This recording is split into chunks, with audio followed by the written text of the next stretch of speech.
Good evening, everybody. Welcome in, welcome in, welcome in. I hope you guys had fun in Mojo Jojo's streams. So far, we've had quite a fun raid train. We started yesterday and we are now at $2,300 raised for Keep Abreast Foundation. I hope you guys enjoyed the dulcet tones of Arcade Chris while he sang, and also the lovely Mojo Jojo's voice while she sang a couple karaoke songs for you guys. But welcome in. We're all here raising money for Keep Abreast Foundation, and it's a good time. Aw, thank you for that follow, TTV Hockey. I almost said TTV Hawkeye. I don't think Hawkeye was the name, but welcome in, you guys. We're glad to have you guys. I hope you guys have had fun. John. Oh my goodness, thank you for that $10 donation. What's up? So we have one incentive, well, it's not really an incentive, but anyone that donates during the Thick and Spooky Ghouls episode will be entered into the raffle for the bundle of Spooky Booba Heart stickers, which is the superhero Booba Hearts. We've got our Kawaii Cryptids in this bundle. Then we've got our limited edition Thick and Spooky Ghouls pins, and a cute little spider with a very cute pink jack-o'-lantern butt. So that's in the bundle. We already have one person that won that, and anyone that donates will get entered into the raffle. We've got two of them that we're raffling. Two bundles that were. Isn't it the cutest butt? Look at it. Look at this booty. It's so cute. Look. It's a little spider with a jack-o'-lantern butt. But welcome in, you guys. This is the Thick and Spooky Ghouls podcast. We're on episode 3, celebrating our 1-year anniversary. We started with the Black Collar Collective. Our first official episode was actually for the exact same charity. So today is 1 year since well, it's around 1 year since we why is my brain not working? Since we started this podcast. So I hope you guys enjoy. Let's go ahead and get the amazing Vulgar Face and the lovely Miso Thorny in the screens today. Let's go. Hi, welcome in. Literally you, my brain not braining. Hello. Hello. Are you guys ready Hello. Hello, Vulgar. Welcome to the podcast. I'm so ready. I'm so excited to have the hubby and to see my waifu all at the same time. I know, and I can't believe it's been a year. It's been a year already since we've had this. Crazy. And like I said, our anniversary, we put this together right before last year's Keep Abreast Foundation. This was like our segment that we were going to do for that one, and that was it. We'll bang Vulgar in the face. Yeah, I see that a lot. A lot of people keep on wanting to bang Vulgar. I feel like you have to fight people off, Miso. I feel like you gotta. It's just the draw. I just be charging for it, you know. Ginger! Oh, thank you for that. Oh my god, thank you, Ginger Ninja. So sweet. Thank you for that giant dono. You are entered into the raffle.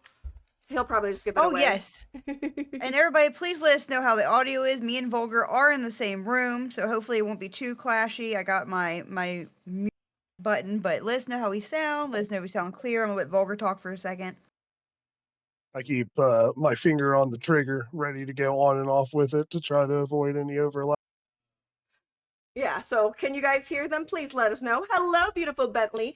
Today I am dressed up as Velma, but I decided to put like a breast cancer awareness color scheme on it.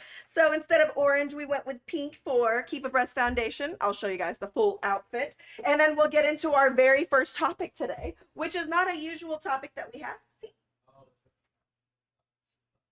But it's not a usual topic that we have.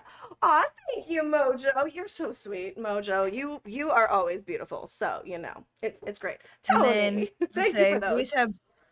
We have Vulgar as Jesus, you know. Yep, we got our Jesus here. He's got the hair already, so, and then I'm just a succubus and I was about to say, demon. you look like a succubus. I'm like, you look like a succubus. That was the goal. So we're actually going to cover something completely. Well, I'm going to cover something completely different. Actually, let me refresh this to make sure that we're.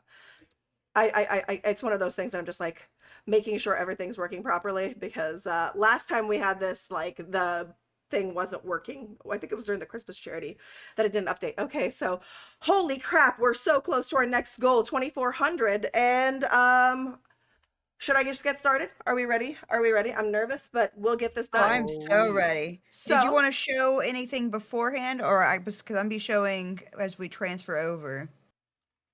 nope, I showed him the raffle prizes that we're going to be raffling off, and that is not going to be raffled off until the end of the month. So if you can't donate today, that's okay. As long as you can donate at any point during this month during my streams or Miso streams, you will be entered in the special raffle, and we'll draw the names at the very, very end of the month. So don't you worry.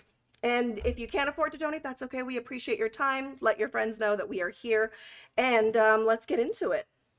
So it is 1 year since the Thick and Spooky Ghouls came to be. And this topic is actually different from any other topic I've ever covered. It's not something I've covered before. What's the amount for the dono? Any, Bentley, any amount is welcome. For anyone that donates during our segment, you will be entered into the raffle.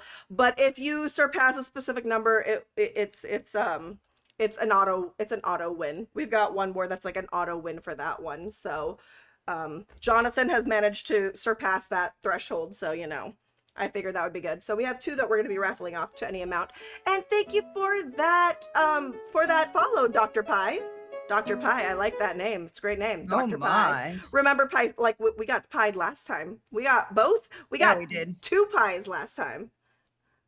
The double pie. It Aw, was a very sticky time. All right. So for those of you guys that are ready for the podcast, we are going to be covering different topics. My topic today, like I said, is not anything that I've covered like it before. And we're actually going to be covering Samhain. Does anyone know what Samhain is? I do not. Okay.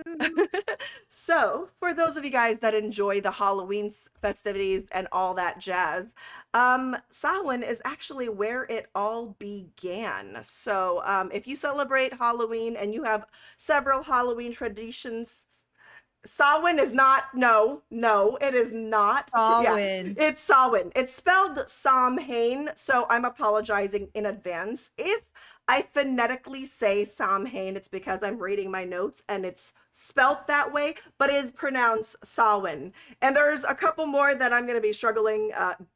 Gaelic is not my strong suit, as we learned from the every single episode. One of us has to struggle on the pronunciation. That's just the drill. That's just how it is. I'm just saying, we learned the extent of my ability to speak Gaelic with the Coochie incident, and Coochie. So we are going to be covering Samhain, like it's spelled. Yeah, there's actually quite a few that pronounce it Samhain, so some people just go with Samhain, but it's actually pronounced Samhain. And so there's actually several things that we took from that. So hello, Kate. Oh, Kate's like, I'm here on standby for We're just gonna pull her up to pronounce everything for us with her Gaelic. Well, she spelled them out for me, like she spelled them how I'm supposed to pronounce them for me. So that's nice. That's what I need. So hopefully I do it well. Stands by Kate. All right. So if you enjoy Halloween, you actually need to learn a little more about the history of Halloween. Halloween was originally a Celtic pagan festival called Samhain. And it's spelled Samhain, but it is pronounced Samhain. And like I said, if I slip up, I'm so sorry. It's because I'm reading it phonetically and not thinking about it when I'm doing that. But most of the traditions that you celebrate during Halloween actually came and rooted from this, and it was actually a pretty big deal for the longest time. And yeah, so these were pagan traditions that were adapted by the Catholic Church, so it was a pagan celebration that was adapted by the Catholic Church to fit more of the Christian ideals. So it's changed, much like all of our other holidays like Christmas and Easter. I'm so shocked. Much like Easter and Christmas, which is also pagan celebrations that the Christian or the Catholic Church made into more Christian ideals of it all. So that's what that is. I know. And interestingly enough, do you know why we have orange and Halloween as the known Halloween colors? I don't. Because it goes all the way back to Samhain. Those were actually the colors that they used during the celebrations. So even though it's something that was long, long, long ago, we managed to keep some of that. Like I said, there's a lot of things that we kept from it that we adapted and adjusted, Little bits and we'll and learn more. pieces. Oh, yeah. So, the origins of Samhain. Samhain was a pre-Christian Celtic festival which was celebrated over 2,000 years ago, and then it was eventually evolved into Halloween. And Samhain was celebrated from October 31st to November 1st, and it was actually a very strict rule that everyone must participate with the festivities. And if you actually refuse to partake in this festivities, it can actually result in illness and even death. Yeah. Of course. So this celebration is very, very important because it actually marked the very end of summer and the beginning of winter. And it was actually changed over to more Christian ideals around the 9th century. October 31st would be known as All Hallows Eve, and November 1st would then be known as All Saints Day. So, Samhain is one of the 4 Gaelic festivals celebrated throughout the year. And the first one being, well, not the first one, but of that list, we've got Imbolc, which is the beginning of spring. Then we've got, this is the one that I pronounce incorrectly, and I'm hoping I'm doing it properly, Bealtaine. I would pronounce it Beltane, but that's not correct. It's Bealtaine. Beltane has a nice little ring to it. I know though. Beltane like that. sounds good, but from It the rolls way off better. from the way Kate said it, it was Bealtaine. Hopefully I'm saying it properly. Kate, I'm so sorry. I love you. I'm Stand sorry, by, Kate. Kate, tell us. I think it's Bealtaine, but I'm hoping that's pronounced. And that's the beginning of summer. Then you've got Lunasa, which is... Oh, she said that's Bealtaine. Bealtaine. Oh, it's Yowl. You actually have to like put the yowl in there. Bealtaine. See, that sounds weird. Bealtaine. And then they've got Lunasa, which is the harvest season. And then Samhain, which lands between the autumn equinox and the winter solstice. Uno. Well, I know he got me again. He said, read this and pause. Read this in and pause. What's up? Is there something? Wait, hold on. I'm reading. I'm I don't trying know if to there's catch up. something. He said for editing. Oh, okay. I was like, oh no. Read this and pause. I read it. I paused. Are we good? I think he's taking a screen cap. I hope so. If not, I'm so sorry.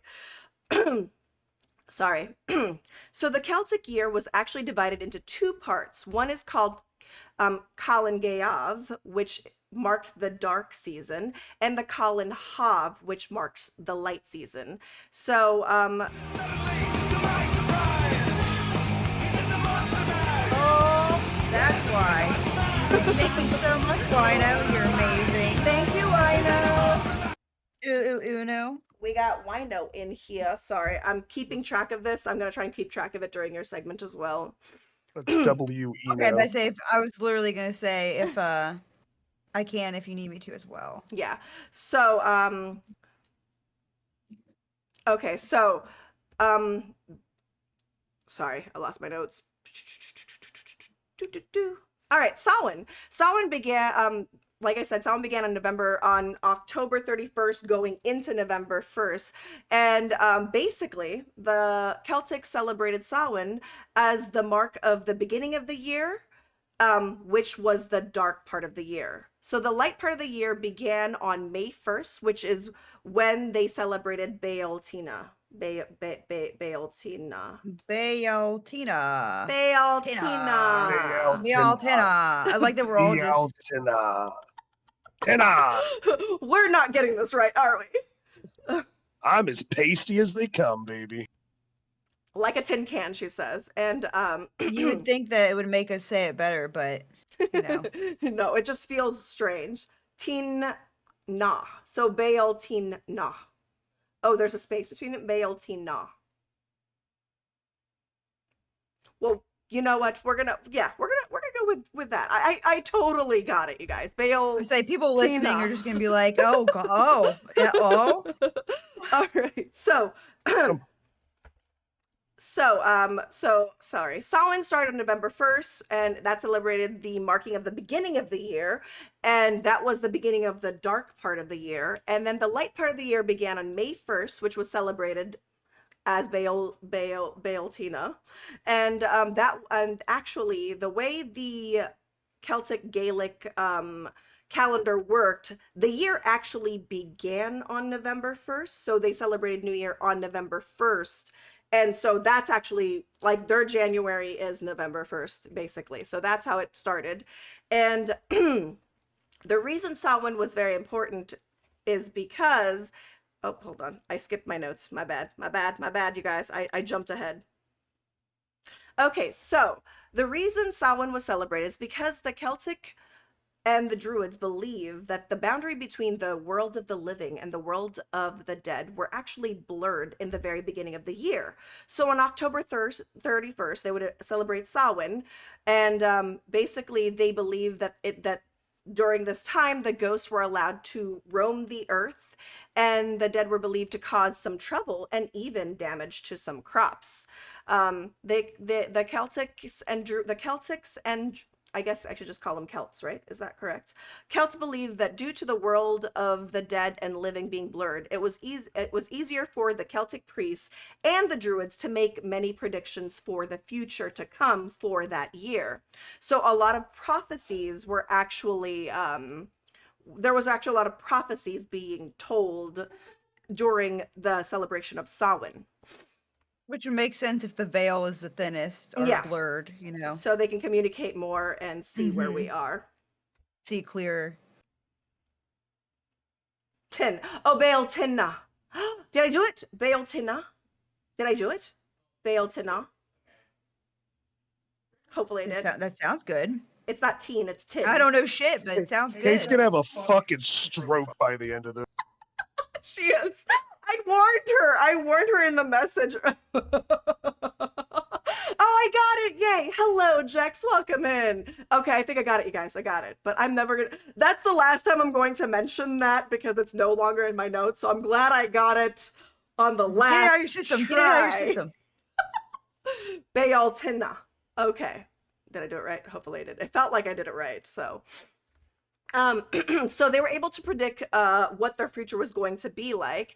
And so the prophecies that were being told would actually help bring comfort to the people during the rough and dark winters to come, because the way it was is they didn't know if they were going to survive the winter if they weren't prepared for it. People often died during the dark time of the year. So having people give prophecies and tell you about the future kind of gave you a little bit more hope about your future to be going into a very scary time, because it's the dark time where you have to fight the Right. winter and survive through the winter. Starvation, all that shit happens, yeah. Yep.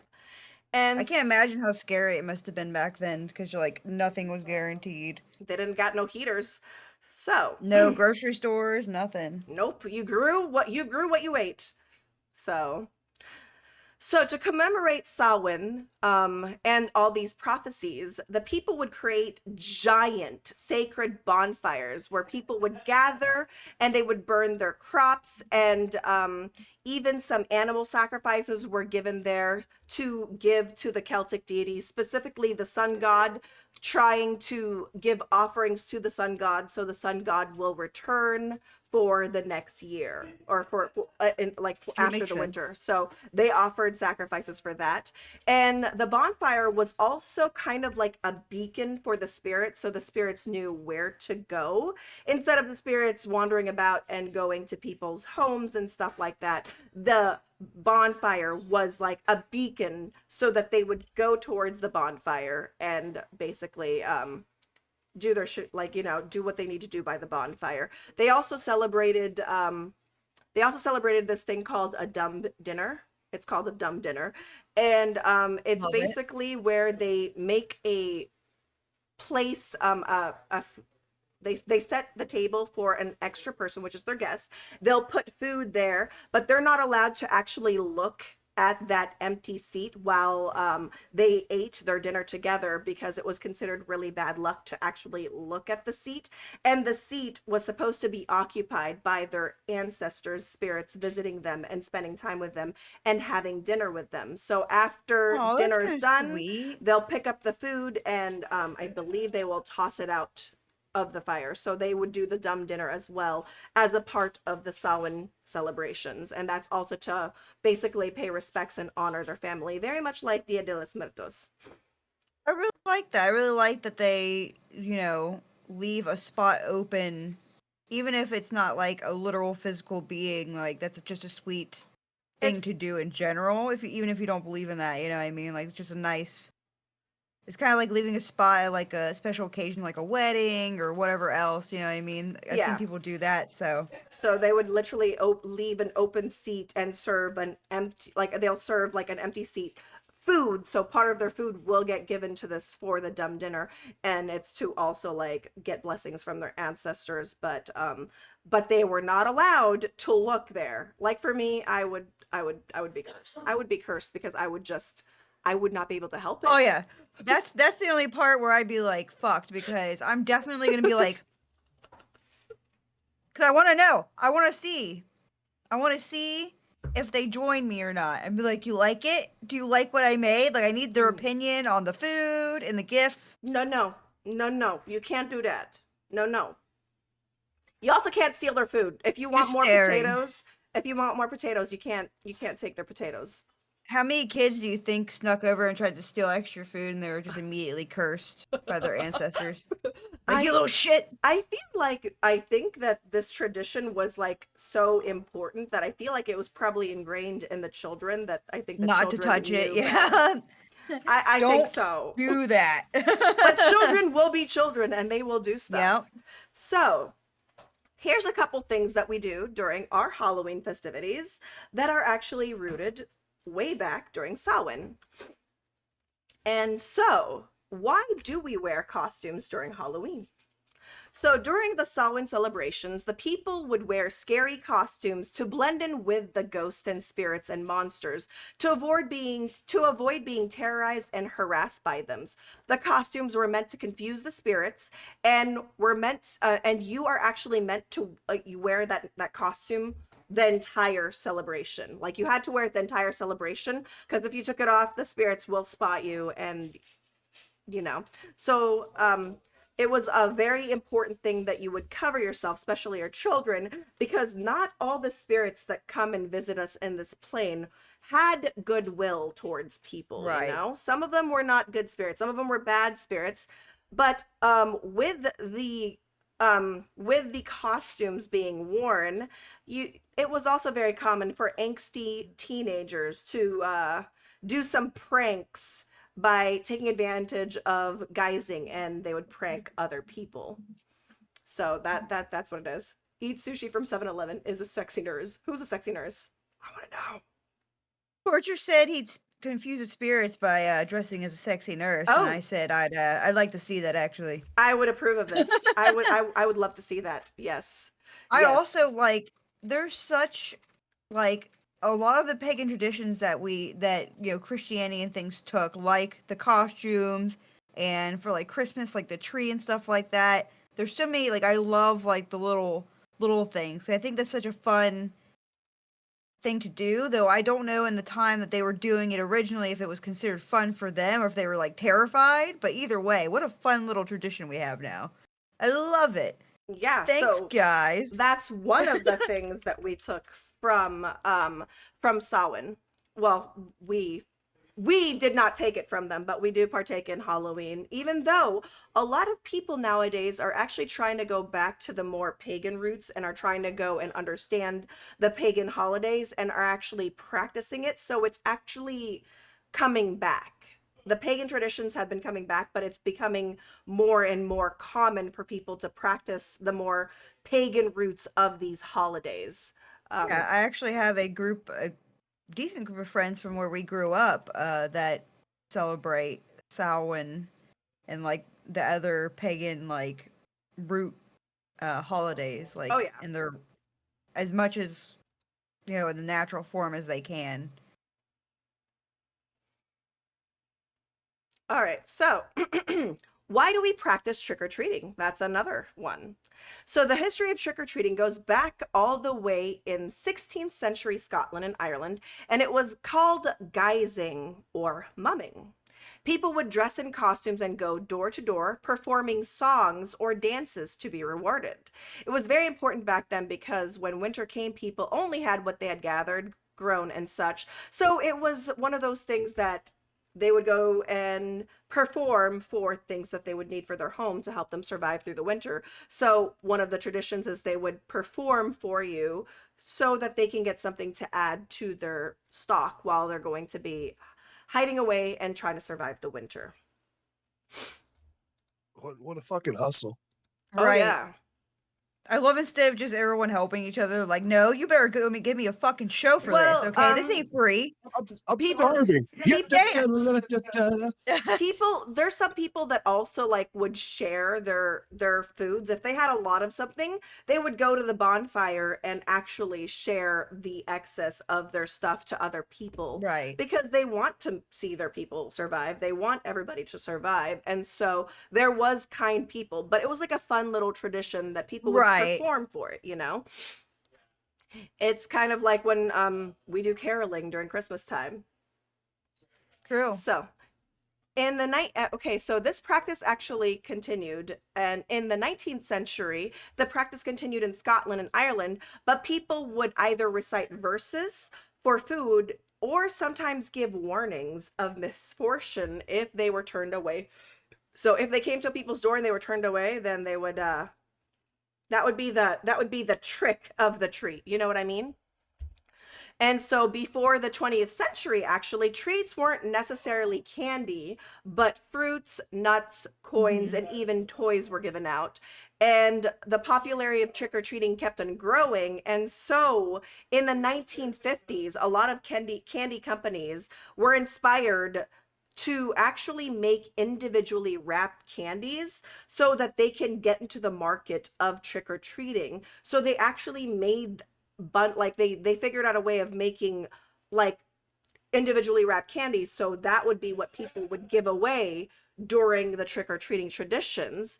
And as they expected, these individually wrapped treats became favored and was way more convenient for people to do. So the candy companies definitely capitalized during the in trick-or-treating, and still to this day we give candies out. So but yeah, it's kind of interesting that Samhain is the reason we have individually wrapped candies that we can get in the store.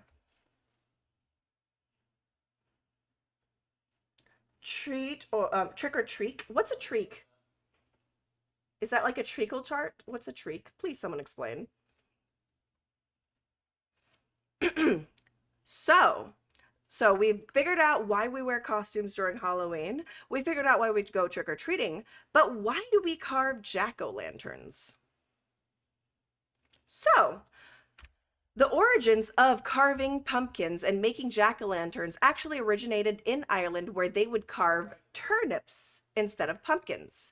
And the reason for this was actually due to a story that was told in the 1600s about a man named Stingy Jack, Drunk Jack, Flaky Jack, Jack.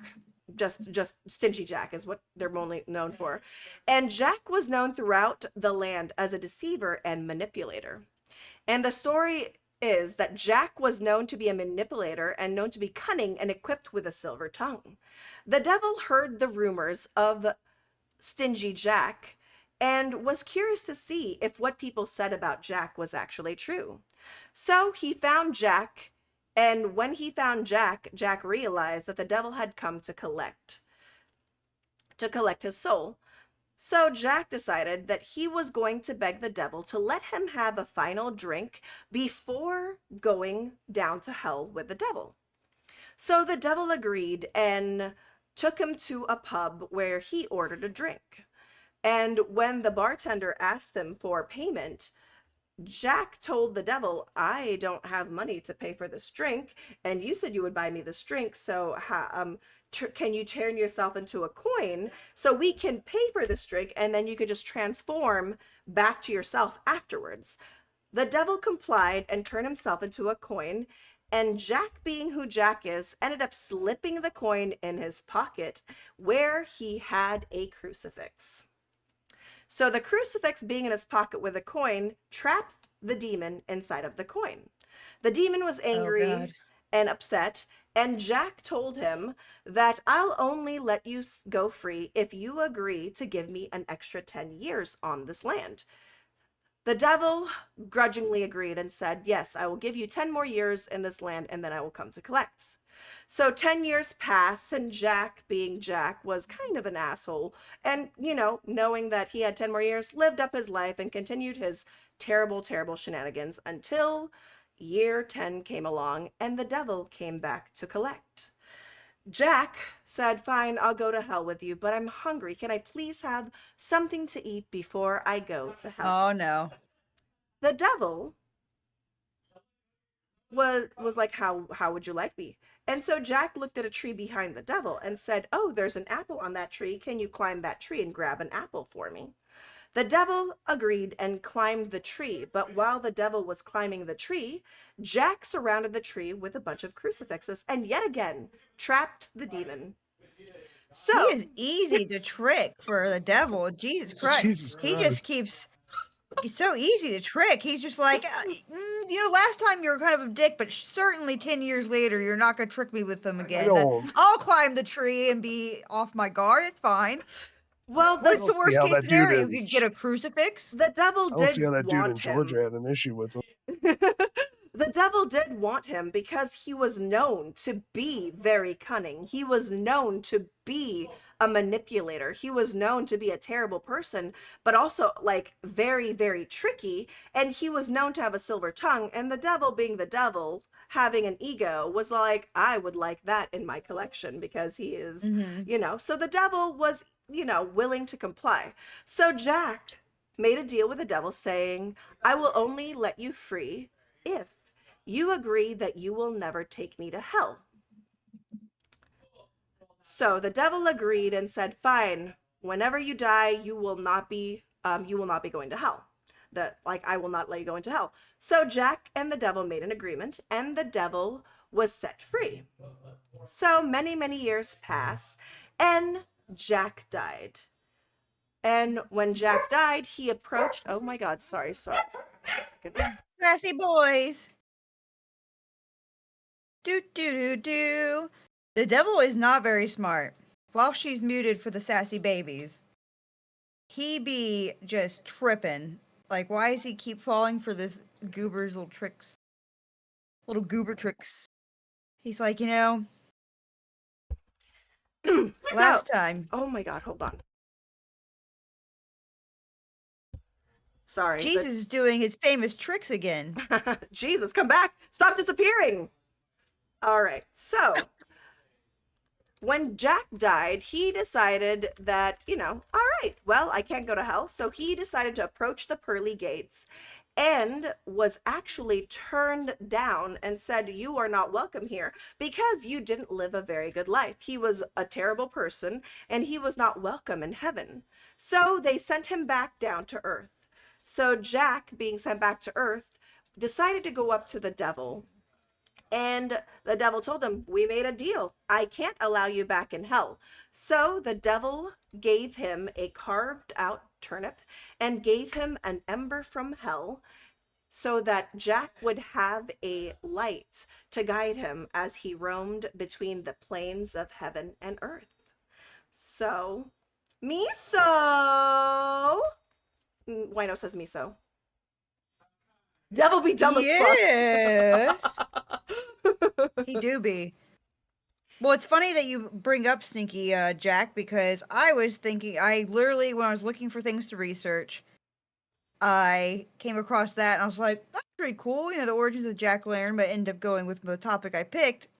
But that was on my top pick list. Oh, yeah. And thank you, Flesh Toast. I appreciate you so much.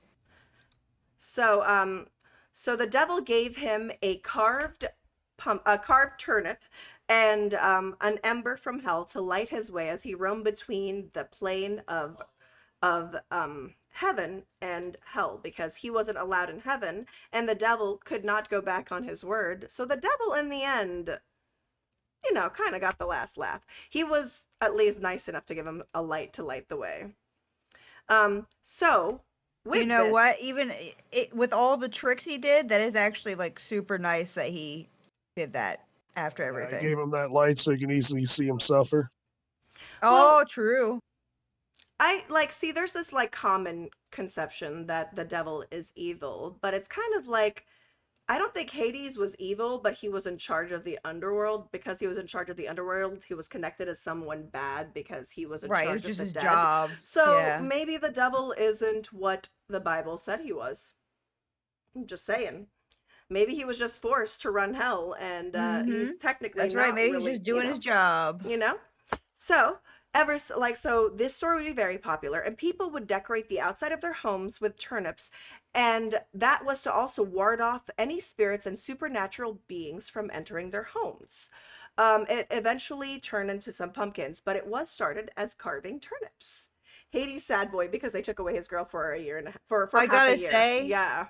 I kind of wish we still did the turnip thing because I think that'd be hilarious to The see a bunch of turnips, I think, jack-o'-turnips. yeah, I think I might do it. It might be a new tradition that I try. They're kind of funny. Yeah. I might have to find a big turnip. Little turnip. I don't know. I'm gonna get an ember from hell, but we'll figure it out. All right. So Samhain actually has several monsters that are known as a part of the Samhain tradition, stories. So let me list a couple of the monsters that are known to be a part of Samhain. So one is called the Shis, spelled Sidhs, and they are actually the fairies. And during Samhain, the Celtics believed that they had to disguise themselves and the children to avoid being kidnapped by the Shis. And a lot of their offerings that they would bring there would also be some crops would be offered to the Shis during the bonfires as well. And then this one, you guys were going to learn more about later. There are the Dullahan, which are impish creatures that appear as headless horsemen that carry their own heads and are often seen as an omen of death. Then you've got the Puka, which is a shapeshifter that is the one that receives the harvest offerings. I can't remember the name of the lady, but there is an old lady that was known to believe she was like the crone. She was the crone. The crone was known to come down to earth, and she would approach the trees and basically kill the trees. But people, like, it's not to do anything bad, but it was like to kill them so that the soil would be freshened for the next year. So the crone would come down during the Samhain traditions and kill the crops so that she can refresh the soil for the next harvest. So the crone was known to see there, and that's why leaves would fall and crops would die out during this time. And it's because they believe that the crone is the one that comes in here and visits the crops um, to kill them for the season so that they can replenish the ground for the next harvest. Then there's also, oh, this one's one of my favorites. There's one called Lady Gwen, and she's a headless woman, and she wears a white dress, and she's accompanied by a little black piggy. Oh, I love that. Love it. Love everything about it already. Yeah, Lady Gwen's really cute. And last but not least, apples. Why do we have apples involved in the Halloween traditions? Why do we bob for apples? Why do we have candy apples? Well, Samhain was sometimes referred to as the Feast of Apples. The Romans adopted the Celtic traditions of Samhain, but with their inclusion of their Roman goddess, Pomona, who was known as the goddess of agriculture and abundance, and Pomona was often represented with apples or decorated with apples. So she always had apples with them. And so for them, apples were a symbol of immortality and were seen as the food of the dead. In Celtic mythology, apples, an apple branch bearing growing fruit would bring flowers, but unopened buds were a key to the land of the underworld. So, depending on what you see during your seeings, if you see a branch bearing fruit, bearing growing food, it's a good harvest. But if you see a branch that has unopened buds, it's actually like a Buds. portal, a portal to the underworld. So, apples were very symbolic. And another thing that's really cool about apples is if you cut the apples a specific way, the core creates a 5-star symbol on it, which the 5-star was also associated with the goddess Pomona. I'm curious if that's part of the reason why apples are so prominent in the fall. You know what I mean? Still, excuse the train, because of course there's one.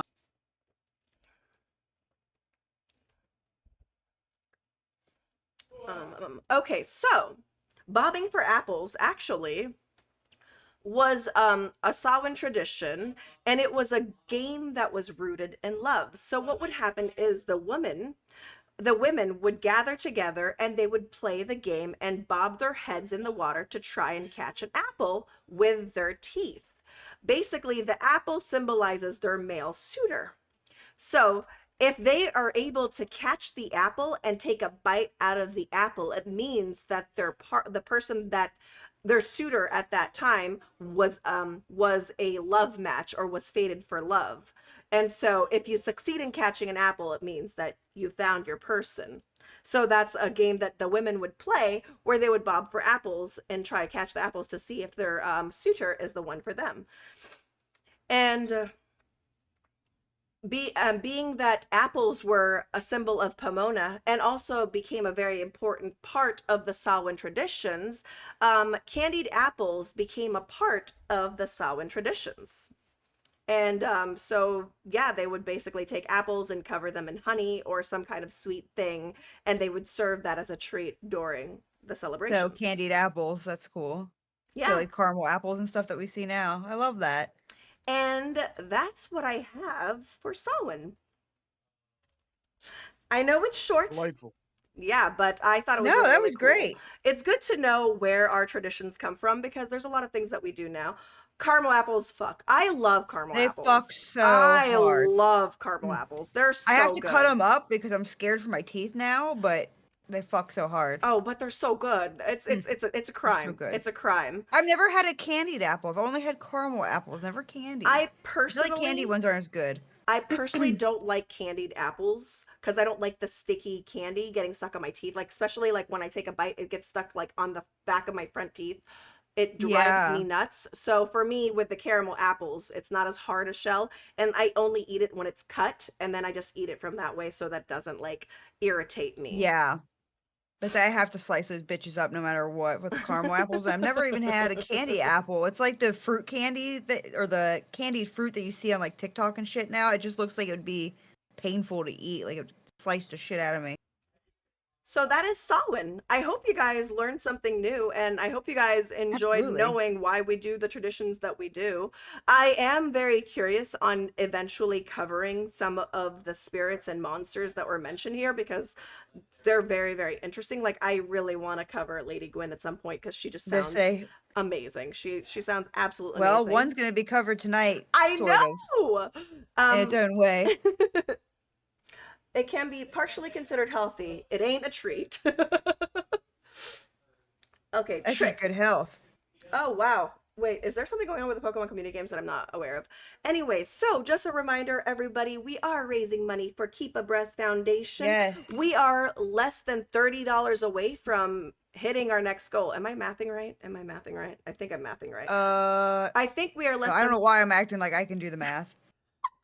Yeah, I think we're math. less than $30 away from being able to hit our next goal. So we're almost at 2,400. And with that being said, let's go ahead and hand this over to our dear friend, Jesus Vulgar Christ. Jesus Christ. Jesus Vulgar Christ. Jesus Vulgar Christ, let's go. What we got here? I hate you so much. I hate you so fucking much. Donate. Oh backwards. my God! If Jesus says it, you have to do it, That's guys. wild. Oh, there it goes. All right. Sorry, that was a little fun. That's been in my mouth the whole time. That's wild. Now, all right, so I have some things that I want to speak about. Now, it's got some ghostly things towards the end of it, but the majority of this is more of a tragic kind of event that happened. I grew up in Ludlow, Kentucky.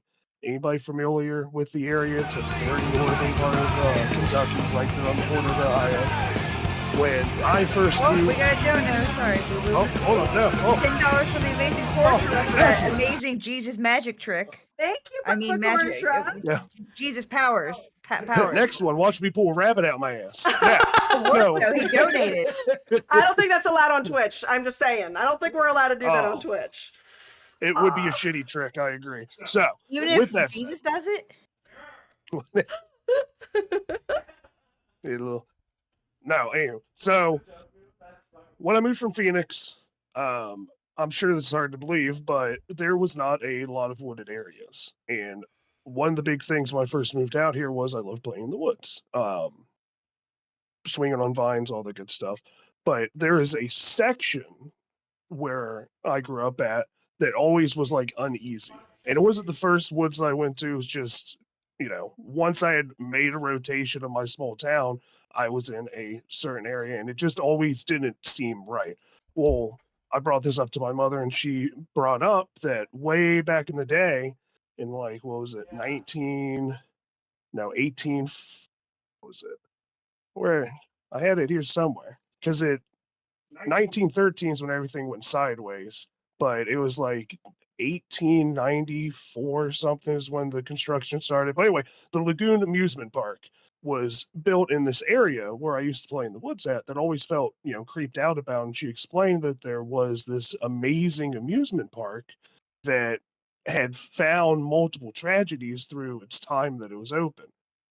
So, with that said, if I can get picture one, You got it. give me a little picture. I one got love. you. I got you. But whenever that pretty little thing comes up, I'm gonna. Oh, there I am. there it is. Just being There. thick and swim. I'm going for a swim, I Oh. guess. This one's gonna be more linked to you. The one that's on our Discord right here. Okay. There you go. I put it on the Discord for you. Oh, delightful. Thank you. Of course. So this is I'm the just going for a Lagoon little swim. Amusement Park, and it was a huge part of Northern Kentucky. They say it's funny because they're like the heart of Northern Kentucky, which is just a silly thing to say in my opinion. But it was a huge deal back in the day.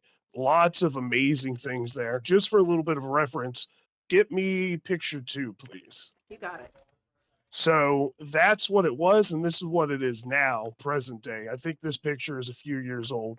So completely different, Sorry, I obviously. just love yeah. my giant PNG just gianting across all the scenic views. It's destroying the city. Hold No, on. I'll take it all down. so you can kind of, with that picture that you saw, get a general layout of what that used to be. They filled it in, obviously. There's no lake there anymore, but you can see the buildings, the little bit of wooded area, and then the flat area there. That wooded, good lord, wooded strip is where I used to hang out and play in the woods with friends and whatnot, or just by myself, depending on what was going on. But regardless, that area always felt uneasy to me. As I said, my mother kind of gave me a rundown, and that was when she told me it was before the internet was a huge thing. So as I was doing research for this, I found some, deeper stories and other things that happened there that she didn't necessarily know about. And then there were stories that she said that I could never find anything about. So I'm not sure if that was just something that was lost to time or what have you, right? So what did it have? It had a roller coaster over the waterway, which is picture 3, which is pretty freaking neat. And you can tell, boy, howdy, does that look safe, right? things were different back in It the looked day. very safe. It looked Very like safe. you could Yeah. do stuff. I can. Once we start digging into this, you're gonna be like, oh, it's hard to believe that there is tragic things that happened here. So you can easily see the train or the roller coaster tracks there. Back to the right, there's a structure with a little ramp going up. I can not. Plenty of people talked about all these amazing attractions, but not many people had pictures of said attractions, which I find very interesting because I understand, photography was an expensive thing back in the day, but there's some pictures I found that was like, why would you waste a picture on this when there's all these other things that people spoke about? But anyway, that little ramp going up towards the right hand side of the screen was the miniature railroad ride, which I'm sure it was equally safe, right? Yeah, so safe. I was about to say, it sounds very safe. Well, a major component to this story is picture 4 is the motor dome. And we'll get a little deeper into that, but just so you can kind of see, you can kind of make out it almost looks like an arena, right? So it was actually a freaking dome that went in a circle, and motorcycles would shred on this thing, doing like tricks, avoiding each other. It was a huge part of the amusement. Wait, did they go Amusement park. fast enough that they're actually like literally on their side while they're going on this Yes. dome? Oh my Yes. god! Yes. Kinda like Yeah. it's kind of like those modern like balls that you see motorcycles like spinning, going really At the fast, just circus. really extended. Yeah. Yeah, at the circus. But this was a circus, and this was made out of all wood, right? They threw this thing together. So we'll be getting back to that. And then let's see here. So they also they didn't have pictures of all this other really cool stuff. But that's it for the pictures right now. It'll be a minute, and then we'll go into the next one I have. But they also had a carousel that was hand carved with tons of like wood figures carved into. It was supposed to be immaculate, right? That's why I'm flabbergasted that I couldn't find any pictures of that amazing structure. The park had an amphitheater that hosted 2,500 people where they could see live productions. It also had a large moving picture theater. It was super popular. And a very interesting thing that it also had was a Japanese fair that included an authentic tea house and a small exhibit space. That's where immigrant women from Japan would serve tea to the park guests, and it was surrounded by Japanese porcelain, silk, and interestingly enough, they also taught jujitsu at this place. It's just absolutely wild. And again, growing up in this small town, if you would have told me Kentucky. that In this kind Kentucky. of Northern Kentucky, all right, I would never believe that. But again, it was huge. Everybody loved it. Great stuff. But as you saw from one of the pictures, it's filled in. But why? So between 1913 and 1917 is pretty much what fucked it. So in 1913, there's a flood that damaged a lot of the attractions. It took donors and a lot of people throwing in money, investment groups to get everything built up from that. In the same year, this is when it gets terrible. So in the same year, the Motor Dome, which again looked very safe, right? Yeah, Hard to totally believe there'd safe. ever be Yep. anything. Yeah, totally safe. It had the ability to seat 8,000 people, right? On this day, 5,000 people were in attendance. Driver lost control of his motorcycle, slams into the stands, and obviously they don't have, electric lanterns. It's all oil-based lanterns. Hits a lantern, oil spreads everywhere, catches people on fire. The fire reaches to the track where the oil from the motorcycles has been building and building. Time out. We hit goal. We hit goal. Oh! 2,400. 2,400 Let's go. You guys are surpassed. fucking amazing. We're at 200. We're at $2,412 now. Thank go. you for You that guys are fucking donation. amazing. Why didn't Let's go. hold on one second? Let me. It was let just me- switched off the screen. Yeah. Oh darn it! When Hold you were on. on the- yeah. Darn it! Hold on one second. My pictures fucked it. It's okay. It's okay. Damn it, Jesus. God It damn. didn't do the thing. Oh god! I tried to refresh it so we can see who did it. I'm so sad. Let me take a look. Let me peek. Let me peek. Let me peek. I'll be back. I'll be back. Who donated? Anonymous said for the boobies. Wait, is that what happened just now? I think so.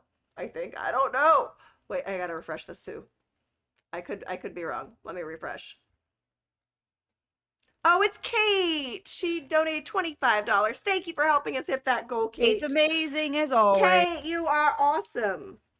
Kate. A nice little break before the tragedy.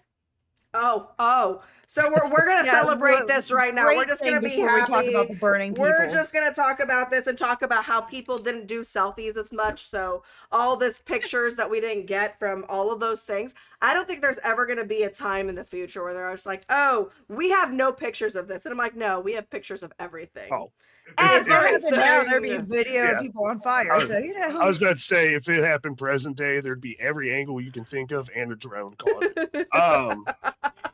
So again, slams in, oil everywhere, oil on the track catches fire, and about 5,000 people Peepers. are We're talking about the scrambling boomers. for their lives trying to survive this. There's mixed accounts on how many people perished. At least 9 people died from this, which is, in the grand scheme of things, surprisingly good. But I saw up to the 20 area. But a lot of them said anywhere from 9 to like 13. We're just going to go with at least 9 people perished from this. And it was just an atrocity that happened. It actually gave it a lot of notoriety from this point on. For the next few years it was still open, people, were a little more hesitant. Hold on. What? Garg says there's actually birds called boobies and they have blue feet, and I just looked it up, and they have They're blue so and green cute. feet. Oh my god. Boobies. But they're There's called different kinds of boobies, boobies. too. Little booby birds. They're called booby birds. Oh, that's cute. Carry on, sorry. No, you're good. So yeah, the dog jumped down. Amongst these people that died was a small child. And one of my mother's best friends, it was her great grandfather, attempted to save this child and sustained heavy burns from it. Unfortunately, the child perished, even though he did everything he could to save him. That's important for later on down the road, but it's again, any loss of life is bad, but out of 5,000 people, it being a rickety wooden track made in a circle where Yeah. people are just shredding, out of how it could have went, it's not as bad as it could have been, but still, I mean, at least like We got a donation from Bentley. let's go. Hell yeah, Bentley. Thank you, Bentley. Ben. I have entered you to the raffle, my lovely Bentley. All of you Beautiful. guys that's been donating have been added to the raffles, so I'm keeping Beautiful. track. Well, I hope somebody is, because I'm not. No. I am. So again, about over 100 people, however, were treated for burns, be it minor to severe. But again, all in all, that could have went a lot worse. Especially with since we saw and you mentioned, it's literally all probably somewhat dry rotted, dusty wood. Every bit of that place was essentially wood. What is this place called? Did we ever name Yeah, what the place is? Lagoon. It's called the Lagoon. Yeah, It was the amusement Lagoon park. Amusement Park. Yep. But locals, and even to this day, they just consider it the Lagoon. Lagoon. That's what we call it. We used to hang out down there. Yeah. Growing up in that area, a lot of older folk, talked about it heavily.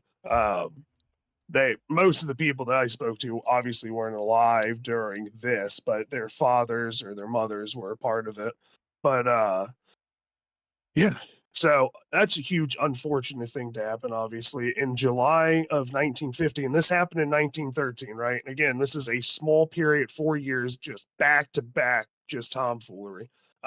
In 1915, the third disaster that struck it was a large tornado tore through it. Go ahead and throw up picture 5 for me, please. Yes, sir. Hold on 1 second. There it is. So that's part of the motor dome. You can kind of see how it was carved out. Drome. Motor drome. The fucking death trap circle is what it's goddamn called. But so you see The dome, yeah. which is wild though, because in the picture you can tell to the right of it slightly is wooden structures that look about as, sturdy as that is.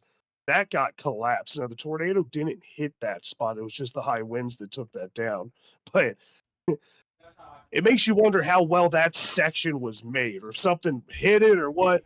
But it didn't look like it was as sturdy as it could have been put together. I don't But that think took I don't about think I don't think it 20,000. was passing weekly inspections. I think I don't think it was passing weekly inspections, you guys. You throw that up today, it'll be closed before fucking 12 o'clock. You open at 10 a.m. and they're like, this motherfucker's got to be closed. They People are won't gonna even give you a die." permit. They won't even give you a permit. They're like, nah, you're dumb. No, Yeah. we're not even. Yeah, they're like, we're not even gonna. No. You Yeah. want to make what? You want to? It's made out of what? No, we're not doing that. Kate said, "Oh, that's still safe to ride. Just brush it off." And I'm really surprised they didn't. But I guess they were like, "This is like the second time we've had to deal with this dome thing. I guess we're just gonna call it." But you're good. That should be all my pictures. You're good to kill that one. I just want to show you guys what it's better, like close up look of what it was. Octavians Come on. do? An amazing Octavius. 6219. What an Octavius. amazing man. We love you, Octavius. You're gonna make a grown man Octavius! Oh my blush. god! Oh, I'm gonna make Jesus blush. Oh my goodness! Oh, and we got Slinky. We got Slinky with a 25. Protect the boobies of all shapes. That's right, Slinky. Thank you so much, Slinky. Yeah, Octavius. Thank you for that. You Oh guys my rock. god! You all are fucking crushing it. Yeah, wow. There's We're bananas. yeah. The next goal is 2,600, and we're at 25. We're at 2513. So we're getting there. We're getting there. Apparently, almost made me just shit my pants. I was like, "How did that happen?" What happened? She Oh. mistyped I'm 4,500. like, we got "Holy 2,000. shit." Wait, what? I Hit the wish. ground. If only that No, could be yeah. true. If only that could be Bananas. true. So anyway, and that cost, that damage you saw plus some more that isn't shown in that picture that was on the screen, about $20,000 in damage, which is again, It's a lot of money for that time too. That was a 1915. lot of That's money a for back shit then. ton of money. Jesus Christ! But you know what? Yes, me. No, you know what though? They're like, fuck it. We're gonna keep this bad boy going. So in between this and the next thing I'm about to talk about, the story that I could not find, but my mother swears by it. It was told by her grandmother and her grandmother's father, whatever.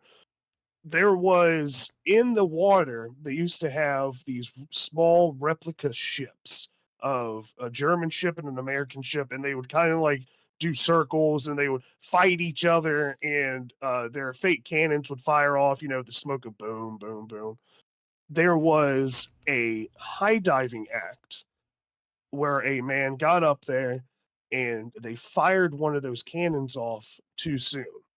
Startled him. He fell from the high dive and broke his neck on impact and died instantly from it. Oh. That was now from the tellings, that was the deal breaker, right? That's what closed it down.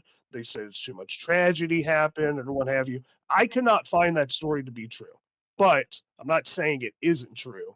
But it's honorable especially with the document taking back then was a little more yeah, rough. it's not like during the war and nowadays stuff. where people document their food, so Yes.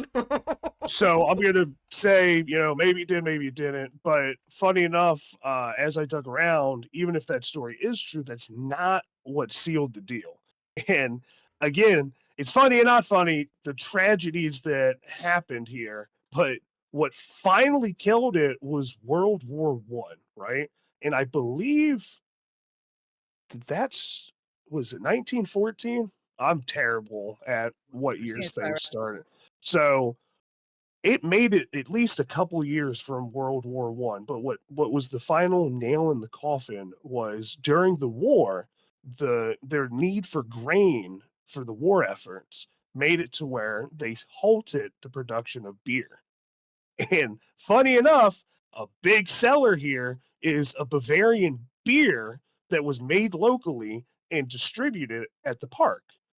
They had to stop making it, cut the sales off, and I guess that was the only thing keeping it afloat at the time. And they said, in the 1917 season, that was the last season it was open. They closed at the end of the season. So Wow. again, all this stuff happening. And that area in They're like, general of Kentucky, very heavily German, very heavily beer, and Yep. all I that think jazz. So is Geta a German thing? I forget. yeah, What it is is. it? I feel like Geta's a German What thing. is If it? So nobody's ever had they Geta, don't know what Geta is. oh So yeah, that's fair. Geta is like a combination of meat and grains that is kind of like sausage, and it can be really crispy or kind of like you fry it up and you eat it as a breakfast food, or you add it to different things. It's really similar to sausage, but not If sausage. I don't know how to explain anybody's it. ever out on the eastern side in like the Cincinnati area and you have an opportunity to try Geta, I recommend at least trying it once. Right? It's not for everybody, but it's a major part of this area. Geta's a huge thing. But anywho, so that was pretty. They were like, okay, we're done. We can't sell beer. We're not making any money. People died. We have a bunch of unsafe shit. Fuck them.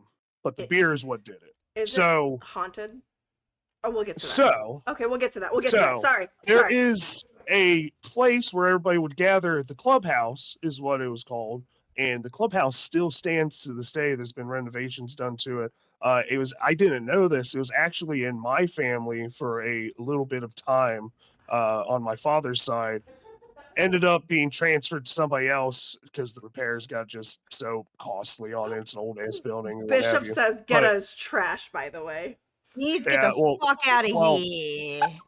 well, Bishop's trash. How about that? How about that, Bishop? You're fucking From your trash. own Jesus husband, Bishop. Look what you've done. I hope you're happy with yourself. I hope you're fucking happy, Bishop.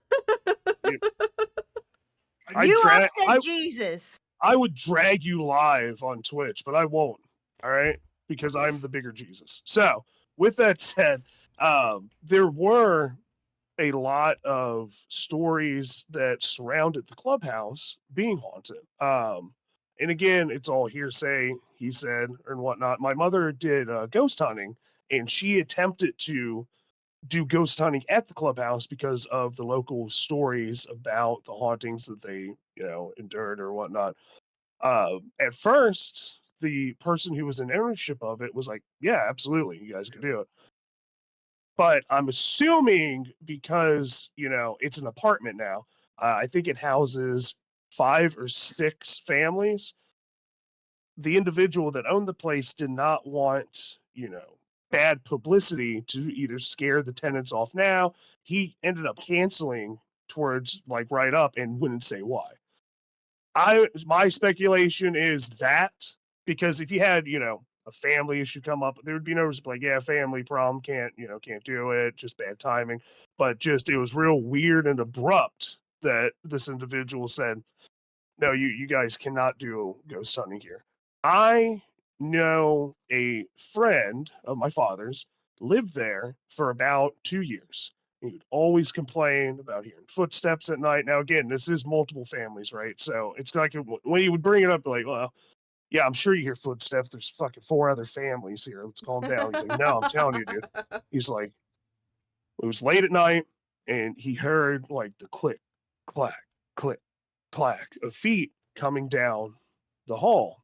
Was And it around the door 3 a.m.? Because that's the bad hour. I couldn't even if I told you a time it'd be an absolute lie. I don't remember at all. I just I just know it was late at night. Yeah. So at least 11 p.m. to 5 in the morning span somewhere in there because I know at that time my dad's friend worked mid to late day. But anyway, regardless, as his door slowly comes ajar and he sees a shadow, he gets up, he goes out and he looks around. There's nothing. And he's spooked about it. He's telling me about this. I'm like, dude, I was like, you're just tripping, calm down. But there's other people that are friends with my mother their parents lived there too and would say they would hear the cries of a child, and there's no children living in this building at the time. Nope. They would Nope. hear Mm-mm. the echoes of what sounds like people playing, just random weird shit, right? So I mentioned that boy who passed away, and I think I actually have, just for the sake of honoring the fallen, I believe I have this individual's name. Let me just double check here. Charles William Davis. He passed away when he was 5 years old. Aw.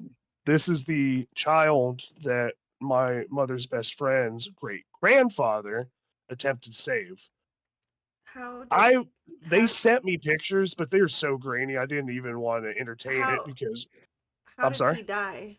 Do they He's the know? one that burned He's at the the one that track. burnt. So he's the kid's the one that burnt. The great grandfather of my mom's best friend is the guy that attempted to save him, and it just didn't work out. So the kid passes away. They swear that this child haunts them to this day. And like out it's just so goddamn grainy because I guess we take everything with a Nokia 6010. But the picture I had for that is their backyard, and by the swing set in the gate behind the tree, you do see what looks to be like a small person, like Hmm. a shadowy figure standing there. And she's like, it was the first time I caught it on picture, but I'm telling you, this kid has been a part of our family's lives ever since then, and constantly is, the laughing and the giggling of kids and stuff like that. But again, small town, laughing and giggling at kids, probably gonna fucking hear that, but she truly believes that that child still haunts them to the day. But I couldn't fathom, honestly. Oh. Now, Vulgar, I don't know if you ever heard this one, but when I was, growing up there, I always heard the rumor that the two twins that drowned in the lagoon were haunting like the little bridge that was by the bingo place and the lagoon itself. I don't know if you ever heard that one. I obviously you would have found it in your research, so I I doubt it didn't see happened, but I anything always on heard that that. one. The only one that I remember is the smokestacks that somebody had hit a body there early on in I don't know, like the 1980s or something like that. But that was supposed to be haunted, but that had nothing to do with the amusement park. Um, but I mean, it's an old town. There's tons of hauntings go through this town. I almost wanted to do a thing on the town itself more so than the amusement park. But my mom has caught things on tape before of like in our house a robed Oh, I meant man. to pull that So aside that yeah, we it's a think shame we don't might have be his is that uncle. so. And again, I'm more of a believer than Miso. I'm very skeptical on it, but my mother is not tech savvy. So when she showed me that video, I was like, "Holy shit, that's fucking wild!" No one in her ghost hunting group at the time, they're all, older people. They They, barely know how to use and, things. So it is very, they very couldn't edit their strong. videos for the sake of just cleaning a video up to look good. They sure shit couldn't edit a video to make a ghostly figure go across a doorway. Absolutely, yeah. Um, but oh my goodness, from and unfortunately, it was a not so nice town in the sense of racism was heavy there. So I know a lot of really fucked up things happened in the early times as well there.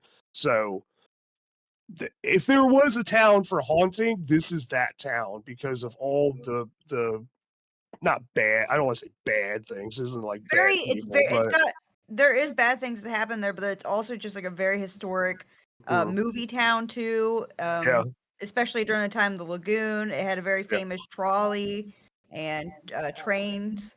Oh, that's the other thing, the groundskeeper. So Oh. there's three buildings that still stand in the town there. It's the clubhouse. It was a office that dealt with like where you would go to get your season tickets and stuff, make payments stuff, and then the groundskeeper house is still standing there as well. That's another building that tons of fucking kids would complain. So it was an area where we would play at Four Corners. We play wiffle ball at. a lot of times kids would say they hear fucking footsteps, the dragging of metal across the wood up there, and nobody would be up there.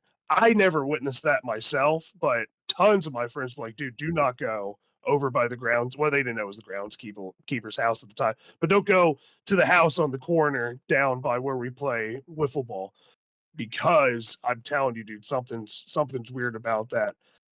Nobody, it would be like one of those "I dare you to go," ding dong, Every ditch that small, house. yeah, every Yeah, small town's got that one I dare, house where it's I like, dare you. there's a haunted Yeah, little man in there. yeah. If you go there, don't go there, you'll die.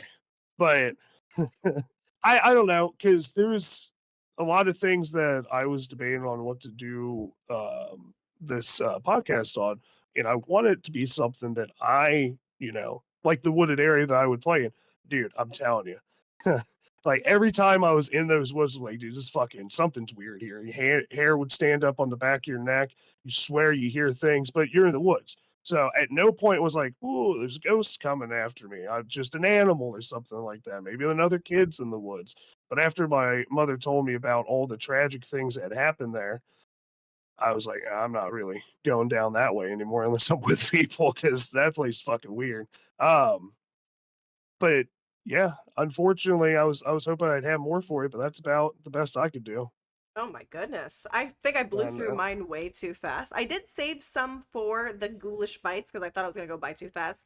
But we blew through it. So I can actually cover a couple things with the ghoulish bites since we have like 45 minutes left for our segment before we move over to our Yeah. miso segment.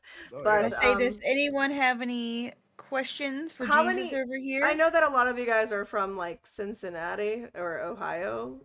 So how many of you guys actually already knew about the Lagoon Amusement Park? I have never ever heard of it, but I am a I did, fan. obviously. I am a fan of haunted or not haunted, abandoned amusement parks. I just find them very intriguing because they're started as like these places to be like happy and joyful, and seeing something that was meant to be that slowly get destroyed by nature and be abandoned, and it just gives like this very weird eerie vibe. So I've always found haunted amusement parks, or I keep on calling them haunted, abandoned. I Very relate. likely haunted, though. Abandoned amusement parks. I've always found them very, very interesting. There's actually And like, Portra, he did a great job. I'm sorry, go ahead. yeah. So I'm surprised. I thought it was a lot more, says Vulgar. No, It's hard to Yeah, it's whoopsie. hard to gauge. It Whoopsie. really is. it really It's hard to is. gauge. Like for me, I wasn't feeling that great. Miso knows I've been kind of ugh, Mhm. and today was one of those days. So I did go through mine, but I did save some parts for the ghoulish bites. So I can actually move some of my notes for the ghoulish bites about other things that are actually related to the Samhain traditions. And so you guys know why apples became a part of it, but do you know why black cats and bats are often included in like Halloween decorations and such? I do not. Hi, Jonathan. Hi, Jonathan. Welcome in, welcome in, welcome in. How are you doing today? Glad to have you. Did we see it? Did I miss anything in the chats here? Let's go and scroll if you want to look through the chats real quickly while I work on this since all right, so Yes, if anybody has any questions, put it on in the chat. Don't be yep. scared. So, why are black cats actually considered bad luck? You often hear the saying that if a black cat crosses your path, you need to go a different way, or that you're cursed with bad luck.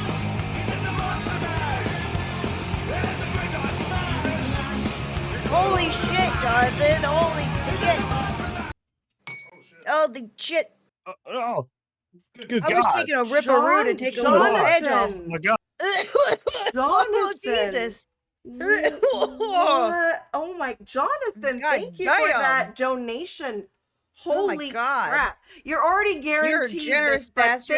thank you. Jonathan is all for the charity Wow. events. It's really like That's amazing. He loves It's such a good he cause. loves Thank you, helping bud. charities. So thank you for that. This This is a happy thing to blame you for, Jonathan. yeah.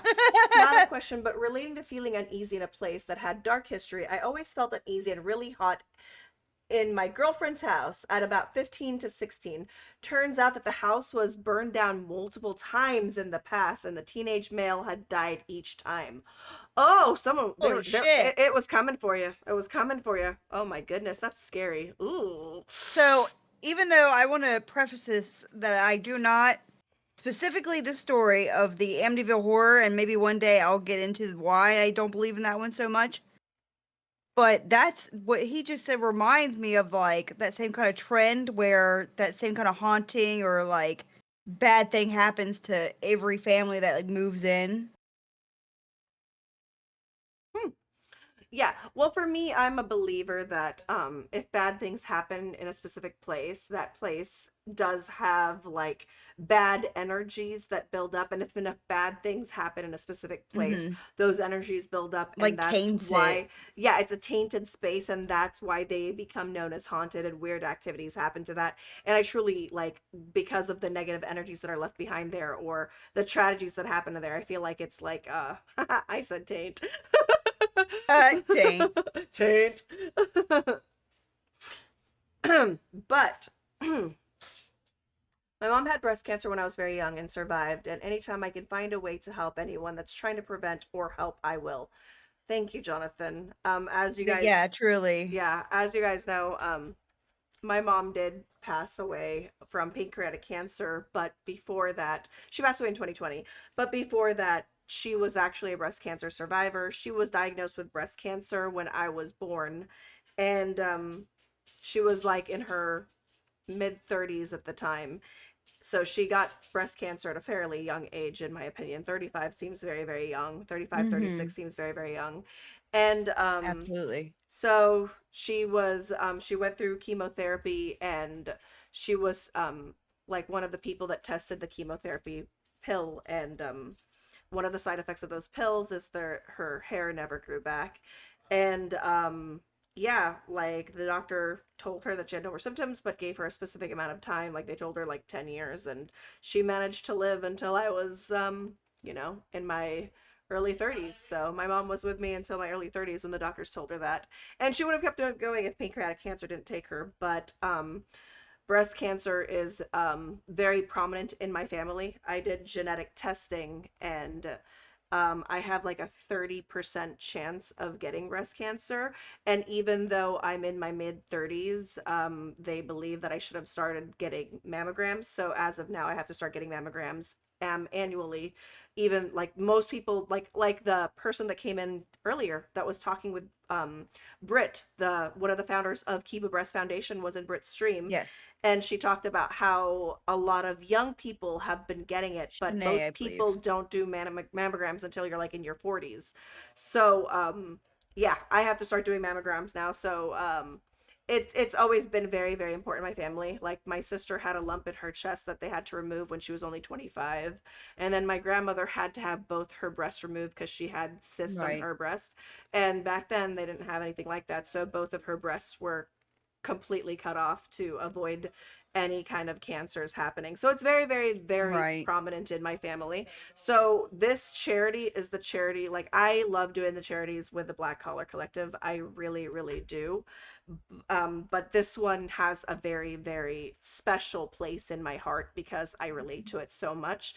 And Right. Wino, if you want to go ahead and switch our goal, Wino, if you get a chance, or Bishop. Um, and Um, so I was just gonna say, like Sassy said, start early, stay safe. And like I think it was Shanae, if I'm pronouncing it right, from the CAB Foundation, and you just said, being able to get early detection, especially because if you look at trends for all cancers, more and more people our age, millennials, Gen Z, even Gen X, are getting cancer at a younger and younger age. And the restraints that doctors have put on them to tell people when to do things have not been adjusted properly for trends. So hopefully, like we've all been talking about, and like she talked about in that interview, hopefully we can get them to start changing how that works and start promoting, early mammograms, self-checking, self-checking, the big, huge, oh huge yeah. thing for Oh yeah. men, for women, for everybody. Check yourself. Octavius had an awesome visual guide on his stream. Yeah. that I I thought looked saw really, that. really cool for Yeah. for self-checking. I love that. Well, they're in. But it's so important. Well, one of the things that she was trying to promote was the app, saying that the app is like the best tool. It's Yes. what they've been funding, and it's what they're trying to focus on. It's Does getting the app if there. anyone in chat has that link to the app or the Yeah, information for if the you app, wouldn't mind please drop putting it. that in there for us. But Uh, If yeah, it can, it might have to be a mod. and they, so yeah, sorry. So on what, if I'm saying the name right, Garg is going Garg. on. Yeah, What they said. On that note, when I was younger, people were, if it was breast cancer, it was never really thought about on the male side of things, and it was even almost like looked down upon if you even had concerns for yourself as a male for breast cancer. It was like, oh, only women could get breast cancer. They would even be, just mean about it, like, oh, yeah. you're a pansy, da They'd da da make fun da. of you. And it's just absolutely bananas because it is low, but it's not zero, right? So there's Yeah, no yeah, reason male you should not every now and then check that, and checking early when you're younger, because you're not, if you get to your late 20s 30s and you've never felt yourself up, you're like, oh, that's a problem, it's been there your whole life, but you wouldn't know that because such a stigma has been placed on it from the male side. yeah. Oh, absolutely, Well, absolutely. It's literally even was in, a like thing in their joked about. website they do have sources for men, because they want to focus on not just breast cancer on women because it affects everybody. They actually have a source on their website that focuses like that are sources for men, and they also have a source for women of color as well. So the website's really really great, but they really want to push the app because the app is something that you can have in your phone, and it's something that everyone will have easy access to, that's like on their mobile device that they walk around with. So they were really talking about that. And their Instagram is what I usually their Instagram is what I was following, and even on their Instagram they do quite a lot of posts about like how to do breast exams and what deodorants to avoid, etc. So even their Instagram has like information that's useful for that. So again, we're Uh, raising money for Keep a Breast Foundation, mhm. which was the charity event that which is the charity company that made the Save the Boobies bracelets. And I Yep. did not know that they were a part, like they were the ones that did Warp Tour. Are they the ones that do Warp Yeah, that's Tour? really awesome. Yep. I did not know They that.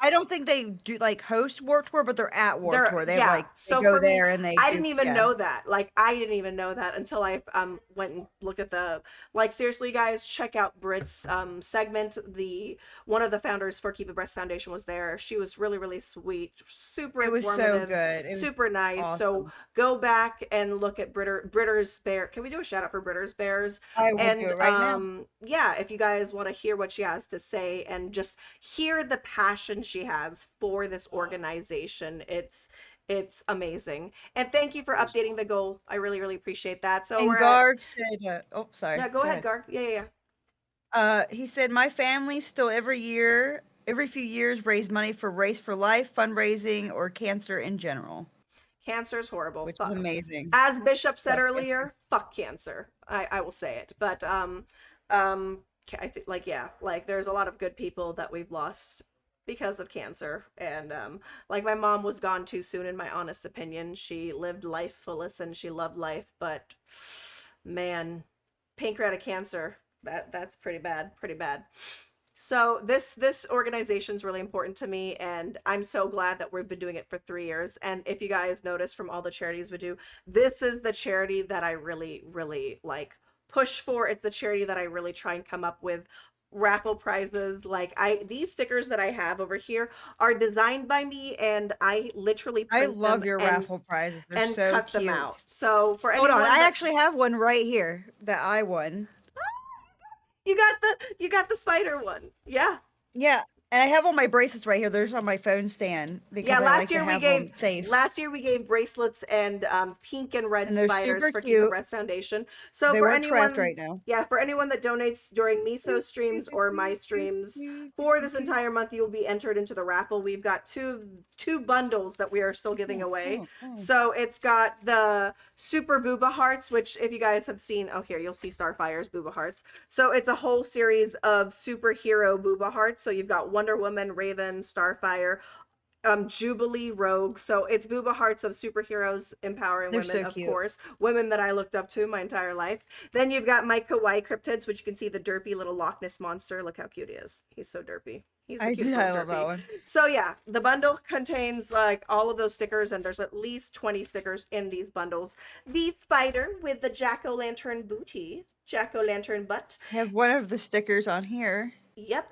Oh, you got the Spooky Ghouls, and then we've got the Thick and Spooky Ghouls official pin, which is all recycled material as well. So anyone that donates during Miso That's and so I cool. streams for this entire month will get entered into the raffle at the end of the month for those items. So that's what we're doing.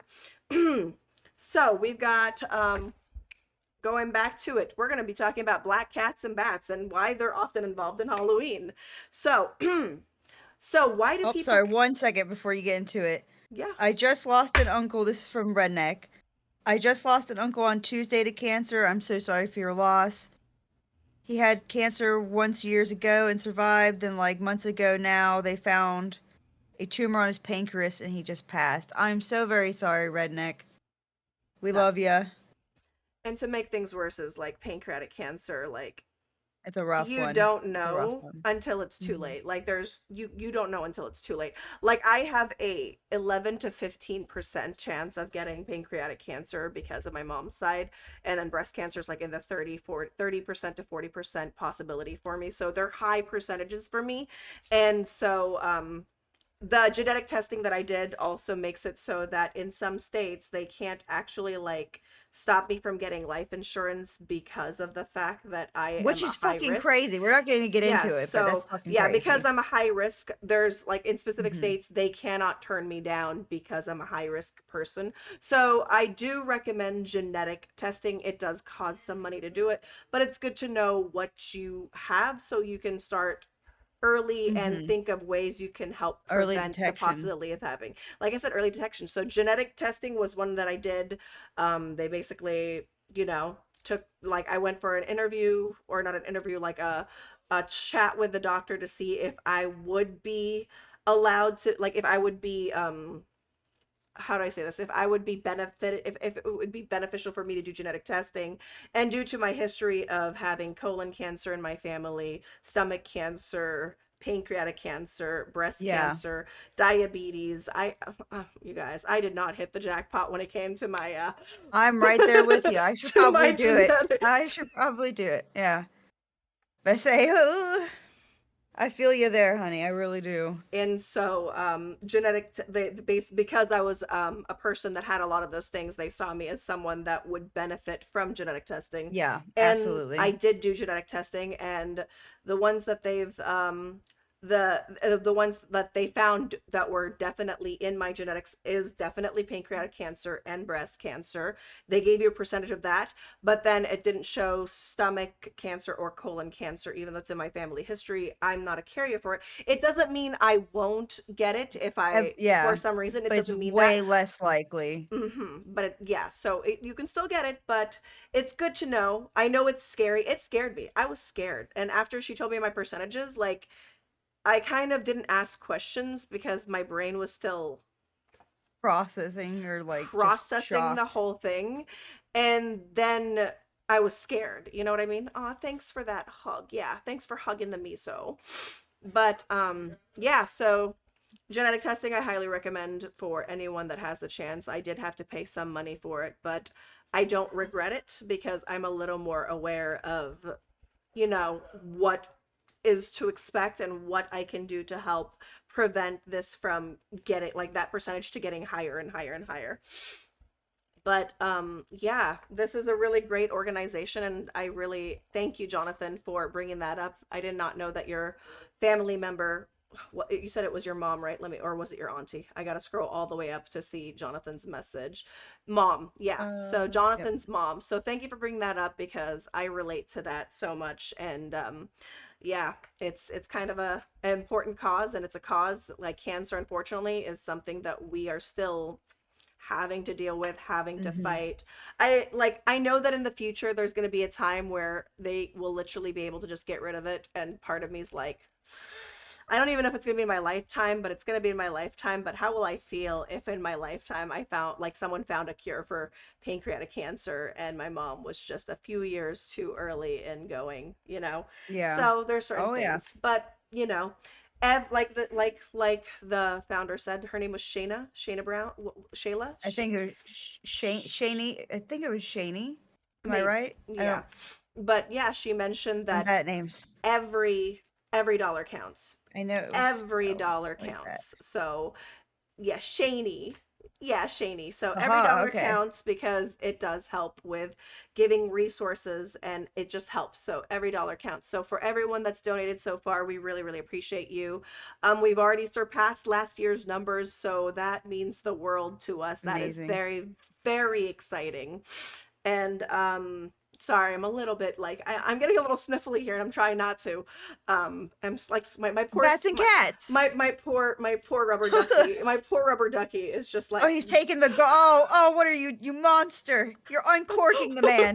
Oh, I can't help have it. some Like humanity. it's my like yeah. So every dollar counts. So thank you for those donations, especially Jonathan. Thank you for your like you have given so much to the charity, and we really really appreciate that. So whew, let's get so why black cats and bats? Oh my goodness. All right. I need to do like something so I can figure out where to crop Yep. this video for Spotify, you know? Can I be the duck? You want me to uncork you? All right. Some people have to pay extra for that. Well, for me to uncork you, I'm gonna have to cork you first. So, I have to do the insertion to be able to do the removal. Double cork it. So, if you volunteer, how much for that? Cortra. I'm not for DNA manipulation. Yes, I could do a lot of good. It could do a lot of good reducing cancer risk and so many things, but the time it would take to fully understand the side effects would be many generations. Yeah, it's very scary. Like messing with genetics is very, very scary. But you know, like there's like many movies that have been made that talks about the dangers of genetic manipulation. Like there was one that I watched where they could choose their kids' eye color and choose their kids' hair color. It was just everybody ended up looking exactly the same. I just want you to squeeze me like the duck. Oh, okay, yeah, okay, well, all right, okay, I can squeeze you like the duck. That's better. All right, so la la la la la la la la. All right, why black cats and bats? So, in many cultures, black cats are actually considered bad luck, and and you'll notice that a lot of Halloween decorations include cats and bats. So, as far as ancient Egypt, cats have always been seen as creatures of the divine or symbols of the divine. And cats were actually associated with Hecate, the goddess of magic, sorcery, the moon, and of course, witchcraft. So, with that being said, black cats were seen as familiars for witches. And so a lot of people avoided them because they thought that if a black cat crossed your path, you're set for bad luck and you're being targeted by a witch. So black cats became a symbol of that because it was related to the witches as familiars for the witches. Poor kitties. I know. It's kind of like we did the Bakaneko and they would cut the cat's tails because they were trying to prevent Yep. it from turning into a Bakaneko. Yeah, cats have had it rough, you guys. No wonder they try and like run They their really humans' have. lives. They were born as worshipped and then they were like women. They were, they got their tails cut. They were seen as bad luck. A lot of black cats for the longest time, if they would end up in the pound, they would literally just put them down. For me, my next cat that I want is a void. I want a void cat really badly, but I have have a not void been. kitty. She's my little baby. I want a void kitty so bad. So cat distribution system, when I'm ready, I would like a Right black here. cat, please. A black one. But so, because of the history of the cats being related as witches familiars, because of the goddess Hecate, around the 13th century, ironically enough, the date is June 13th, 1233. Pope Gregory the Ninth instigated the Vox in Rama, which declared that black cats were considered evil because they were reincarnations of Satan. The decree marked the I beginning hate of him. the decree marked the beginning of church-sanctioned heretics and or witch hunts. So because of this, they were able to pass a law to do witch hunts. And due to this, the church kept on gaining power quickly across Europe, and Christianity became a more common practice in Europe. This practice of cats and witch hunts and heretic hunts became a very common practice that spread out through Europe because of this decree. So a lot of times people still see cats as bad luck because of the stigma that the church put onto black cats way back long ago in the 13th century. But you I all hate kind them. of knew that, but that's why they were often added with the Halloween traditions and celebrations because of the goddess Hecate. But why were bats included in the Halloween traditions? And this is actually pretty interesting because this goes back to Samhain. Um, so during Samhain, you know how they would light these giant bonfires, and because they would light these giant bonfires, it actually attracted insects. So insects would approach the fire because insects are attracted to light, which then made it so that the bats would approach said fires to hunt for insects. So whenever Samhain, whenever Samhain happens and whenever they lit the giant bonfire, I was doing so good too. I didn't mess up You were so earlier. close. Oh, almost every single You one. almost made it the whole time. Damn it! Ah, God damn it! I was so good. I'm so sorry, Kate. I have failed, Kate. I love you, Kate. Run it back. I said, Just failed you. So, Samhain, because of Samhain and the bonfires and the insects, bats would actually swoop down by the fires and catch, thank you, Kate, and catch these bugs or these insects and bugs that would approach the fire. And because of this, it became like a natural part during the Samhain celebrations. They expected bats to be there because as nature does, bugs approach and bats approach, and so they just became a part of it. But then during the medieval century, the bats being so dark and weird and creepy, superstitions actually began, and a lot of people actually started to believe that bats were a bad omen and were often seen as harbingers of death. So our poor black cats and our poor bats have it really rough because of these practices. But Well, I mean, it was probably a smart idea to avoid bats because they do carry like a lot of disease, but like you don't have to be like assholes, you know? no, they're Or like, harbingers of death and their bad luck and their bad yeah, right. omen. It's terrible. Right They're after cute messing little up things. babies. Messing up Lurk is in the streamer handbook. Oh, messing up. Wait, I'm sorry. What's IRC? I don't know.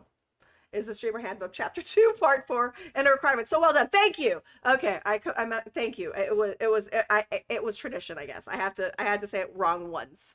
I had to say it wrong once. Except for, let me try this again. I'm going to see if I know. Baeltina. Did I do it right? Baeltina? Oh, see, I couldn't remember what that meant either. I was like, I was spacing. I knew it. Baeltina is the spring celebration. No, it's not. Yes, it is. No, it's not. Yes, it is. It's the summer. Sorry, summer celebration. Summer celebrations. So there we go. Did I say that correct? Your second donation is sitting in limbo. Wow. What happened? Jonathan, what did you do? I see it didn't go off for some reason. The our alert hasn't gone off, but Jonathan! there it is. Oh my goodness, bud. Wow. Wowie wow. Let's go. Let's freaking go, Jonathan. Thank you for that. Whew. Wow. All right. So, yeah, that's why You whiz, man. black cats and bats were a part of the Halloween traditions because of the bad omens that were put upon them by humans, and that's really upsetting. We actually didn't get to see your Jesus Christ costume. Can you show us your costume, Volga? What are you doing? I was gonna say, what are you doing? You're like shrimping. Oh, god damn it. That's what he was doing. He had another one. This one's sick. God damn it. Thank you. Thank you. I had to write that one back. You're Get it out of here. All right. I don't really have a lot of They space say, give over us here. a fit check. eh. Fit check. Hello, my darling. Hello, baby. Madalyn. Yeah, let's see your fit. I gotta see your. You can't- I gotta You see can't Miso's see fit my too. fit. You can't see it. I- God. well, he's dressed as Jesus Christ. Jesus vulgar Christ. Well, Caucasian Jesus, I guess, but Yeah. The Yeah. American Jesus. And we I say can the choke very you out. real one. Yes. Every time he wears that to the Ren Fair, it's nonstop. People just nonstop talk. Oh, Either it's they are 50-50. disgusted, Yeah, yeah. I'm gonna say it's 50-50. Either you We had people absolutely stopping for love me, pictures. or you absolutely fucking hate me. I broke something. Some splash just been flying. I don't know Can where we it see came your from. outfit, my beautiful, What do you mean lovely you broke wife it? Miso? No, I said I Of broke something. course. We want to see the Do succubus you know what you outfit. broke? No, I have no. the Mormon piece of plastic just Jesus, flew. not Mormon. Oh, moron Jesus, not Mormon. I Oh was my about to god. say, well, No, it's cool. No, I'll just be fucking stupid, I guess. Okay, hold on. Yes, ma'am. Oh god, I also don't have a lot of room. Oh, I'm smacking my phone. Hold on. Hold on. Wait. Okay. Wowza! You look amazing, wife. Oh my god. Look at you! Okay, Hello. I need that top. Hold on, get over here, Jesus. Can you squeeze? Oh yeah, Jesus. It's from. But can you squeeze in here, Jesus? Come on, Jesus. Come on, squeeze, Jesus, squeeze. Thank God, you, you're water Jonathan. line. Look at, oh god, you are so tall. Oh my god. He No, is she's so just that goddamn tall. Like 10. This is good. You get the Well, gist. you guys got to see the This is what we outfit. wear to the Ren Fair too, so this is what people see. And I hold on to this at the fair because there's so Literally. many people. And he walks a lot faster than me, so I just hold on it behind him. I feel so love tall your in this top, frame. Miso. I need this top really Thank badly. you. I probably send you a link. Honestly, it's from Shein. I'm not It's gonna lie to cute. I'll you. go Oh. slither my way out. Where is again. the race of Jesus Christ written? A figure for inspiration that may be be Squeeze, many Jesus. interpretations. Jesus Christ. Oh my goodness. Yes, now I'm Jesus Aren't they Christ. adorable? They really are a cute couple. Oh my Stop it. Oh. All right, so That was a goddamn mission. I hope you guys Oh, no. enjoyed our topic so far. I hope you guys enjoyed Samhain and learned something new Made a about mistake. Samhain and the mistake. traditions we got from Samhain. And Made a then we mistake. also got to learn about the Lagoon Amusement Park, which I've never, ever heard of. So, yeah, I would love to do an episode on abandoned amusement parks someday in the future. Yes. We'll have to do That'd be another good. location episode at some point. The real Jesus, he would be a I Jew. can't get my blanket Brandon, back on not my black. chair. Oh my goodness. What about Jesus Christ? They are a very cute couple, right, Garg? Garg agrees that you guys are a very adorable Thank couple. you. You guys And are cute. Sassy says you are sexy as hell. No, you sassy. Oh, Sassy. My Did you poor hear that? phone getting absolutely smacked around. She's sexy as hell. I'm sexy as heaven. And I'm just walking around between the worlds with my turnip jack-o'-lantern. Hey, they're underrated. I want to make a turnip jack-o'-lantern now, but I feel like it's going to be really difficult. Yeah, it sounds like it. 100% jealous of both sides.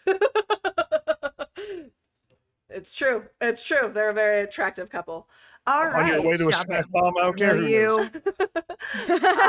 Miso, I know that you need to start setting up for your stream. Yep. So, yeah, dude, go ahead and do that. We're gonna do. I say, I'm gonna do a just do that chatting thing. segment here.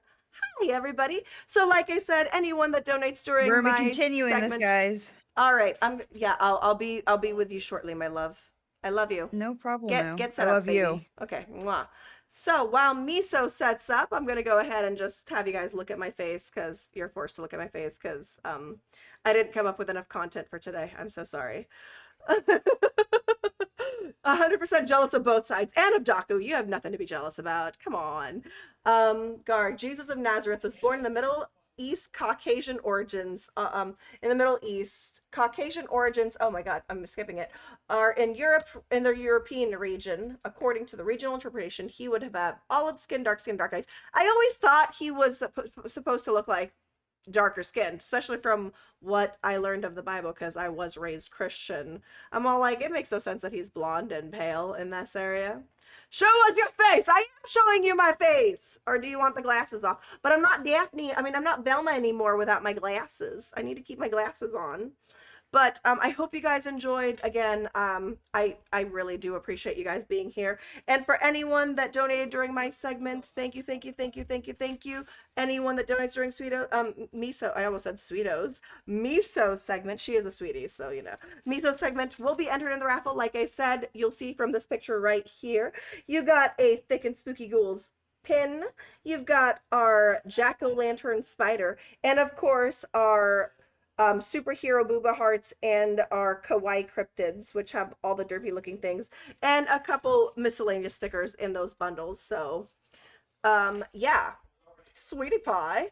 So I hope you guys had a great time. We're going to go ahead and get everything set up. If you guys have any questions, please go ahead and ask. We will have we're going to have our ghoulish bites afterwards, which we're going to continue talking about other things. That's also, if you have anything that you wanted to bring up that we can bring up in conversation, we can do that.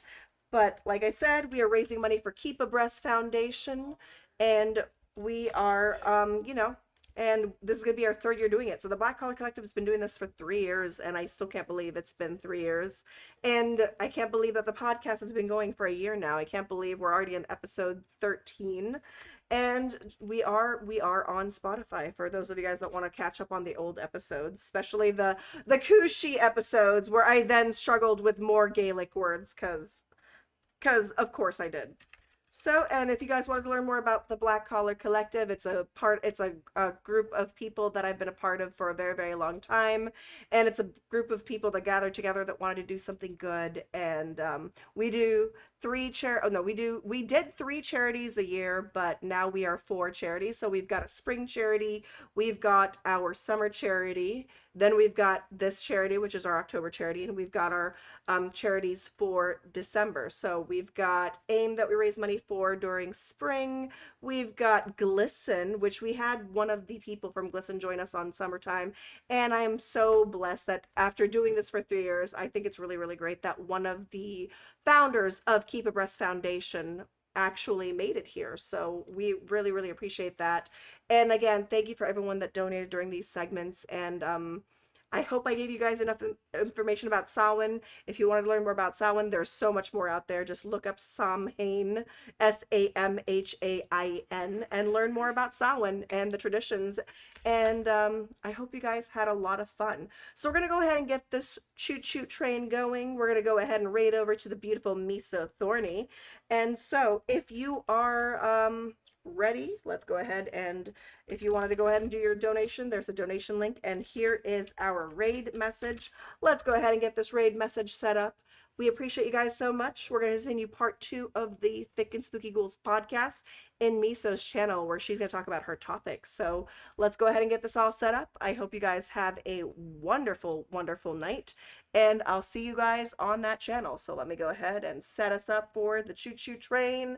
Let me see if she's live, and then we can raid over.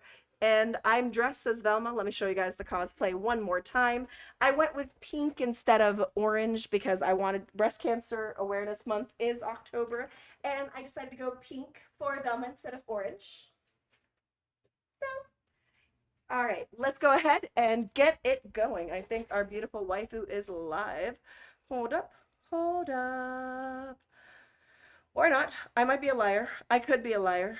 Am I a liar? Maybe. Let's see. Where is my Miso? Uh-oh, I hope she's not having problems with her stream.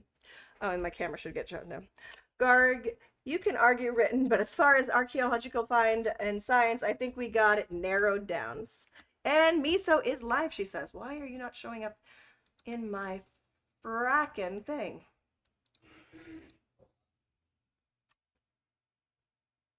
Sorry, guys. I'm having technical issues. There she is. All right. All right. So hang in there, you guys. Copy and paste that raid message. Let's go ahead and take this over to the beautiful Miso Thorny. And we're going to continue part 2 of the Thick and Spooky Ghouls podcast over there for our 1-year anniversary. Again, I hope you guys had fun with these topics. We've got more to come. Hang in there and let's get this raid started. We'll see you guys really, really soon. So let's copy and paste that raid message and hype her up. It was so good to drop by you again. It's been a hot minute, Dakobara. Pop in more often. Thank you, Garg. Coming, yeah, I'm back to streaming, not as frequently as I usually do, but I'm back to it. All right, are you guys ready? Let's go. 3, 2, 1, raid.